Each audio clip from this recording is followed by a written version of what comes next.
Hey guys, this is TFR back here with another video. Today we're going to be covering the AEW Dynamite episode this past week called The Crossroads. We have Shaquille O'Neal in a reaction and much more. Let's get into it.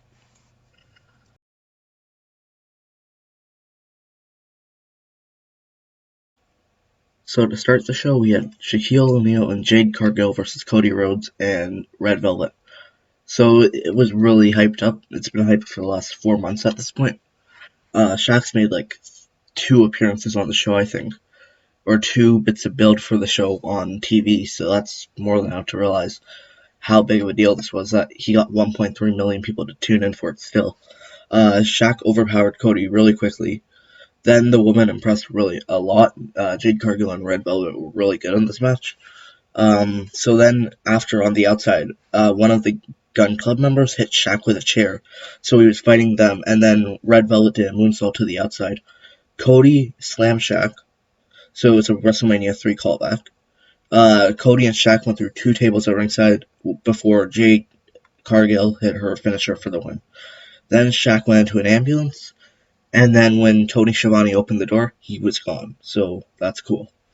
I'd rate it 5 out of 5. I loved it.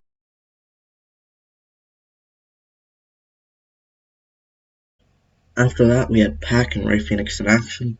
This wasn't much of a match, it was just because they were going to enter the Casino Tag Team Battle Royale on Sunday at Revolution. So this was just like a hype match, I guess.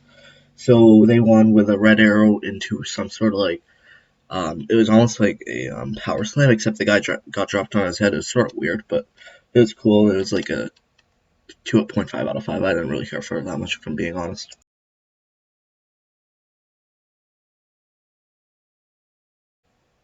So after this, we had the Chris Jericho and MJF press conference. So it was pretty cool. It was sort of official. They had Conrad Thompson, like this wrestling podcast guy, come down, and he asked if Sammy Guevara was going to be back, and Jericho got mad. Someone else had asked why, what's he called? They attacked Papa Buck, and MJF said he deserved it for attacking Chris Jericho and for getting blood on his shirt. Eric Bischoff said making the Young Bucks mad wasn't a good idea. They showed up and said MJF wouldn't be anything without AEW, and Chris Jericho would be curtain jerking at the Performance Center, alluding to WWE, before a brawl broke out. I liked it. 4 out of 5.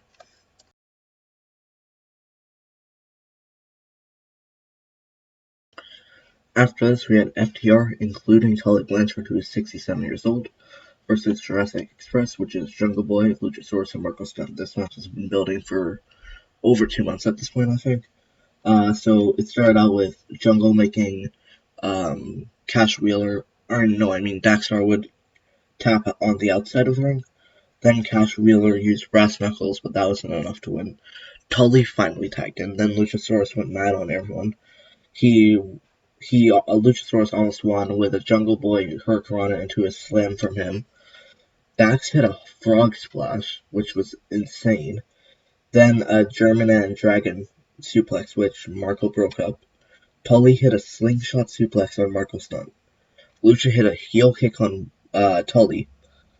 And then the cameraman attacked, what's his name, Luchasaurus. And Tully got the win with a spiked pile driver. Then it was revealed that the cameraman was Sean Spears, the man who quit AEW like 2 months ago. So that was crazy. I loved it. 5 out of 5.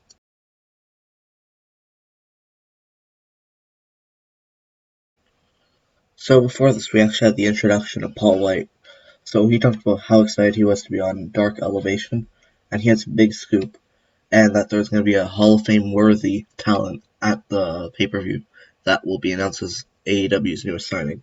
This is big. Now, my theory is that since he said Hall of Fame worthy and not Hall of Famer, that means that it's someone who has not gotten the opportunity by WWE. So my 3 guesses for this are Christian Cage, as there's rumors that his contract with WWE is up and he's not in the Hall of Fame, but he is worthy. He's a champion.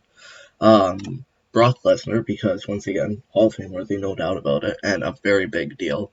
And then my wild card guess, CM Punk. Now, the person I don't think it is Kurt Angle. My reason is that, firstly, he is in the Hall of Fame, and second, because he released a video that was basically about it earlier, right? So I think it's going to be one of those 3 people. Now, let's get into the match. Ryo Mizunami versus Milo Rose. So Nyla overpowered and Rio hit some big moves. Then Nyla got a 2.5 count. Rio's suplex got reversed. Nyla missed a senton from the top rope. Rio hit a guillotine leg drop. Rose hit a Death Valley Gyro for a 2 and then another 2.5 count. And then Mizunami won with a leg drop. And then, so that means it will be Shida versus Rio this Sunday. And they brawled. I liked it. 4 out of 5.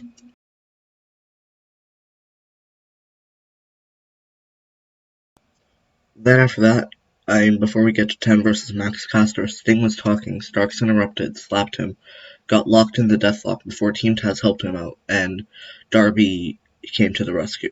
So that was alright. But then we had 10 versus Max Caster.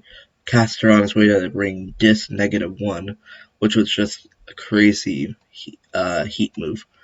And then he won with the boombox that Jack Evans hit him with, as Matt Hardy paid Jack Evans $4,200 to do that.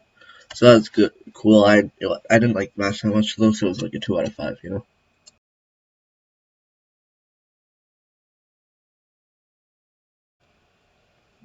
And now we're at the main event. So it was Hangman Page and John Silver versus Mark Quinn and Matt Hardy. So Hardy and Page were fighting like crazy. Silver got some offense in on everyone, including Hardy. Hangman hit the buckshot Lara on Quinn for the win. However, Hardy attacked before -1 sent the Dark Order out, and then all of the tag teams in the Casino Battle Royale this Sunday were in a brawl to end the show. It was okay, 3 out of 5. So that is all for this week. This Sunday we have the AEW Revolution pay-per-view. So we have matches like the Young Bucks versus Inner Circle for the AEW World Title. I think the Young Bucks will retain there. The Team Taz versus Darby Allin and Sting Street Fight. I think that's going to be Team Taz that wins that. Hikaru Shida versus Ryo Mizunami, AEW Women's World Title. I'm going to say Shida retains. Hangman Page versus Big Money Matt Hardy. The winner in what is a big money match, so the loser doesn't get their first quarter earnings, and the winner does get them. I think it's going to be Hangman. Then we have the face of the Revolution, Cody Rhodes versus Scorpio Sky versus Penta El Zero Miedo versus Lance Archer versus Max Caster. I think it's going to be Cody Rhodes. Oh yeah, there's also going to be a surprise entrant, which I think, based on speculation, will be Ethan Page or RVD. Then we have Miro and Kip Sabian versus Best Friends. I think that's going to go to the Best Friends, as there's no other reason it would be a tag team match. Casino Tag Team Royale. So I think that's going to be the Santana Ortiz, or it's going to be the SoCal Uncensored, Daniels and Kazarian. Then after all that, we have Rio and Thunder Rosa versus Britt Baker and Reba on the pre-show. But then on our main event, this is what I'm excited for. Kenny Omega versus Jon Moxley, excluding Barbed Wire Deathmatch for the AEW World Title.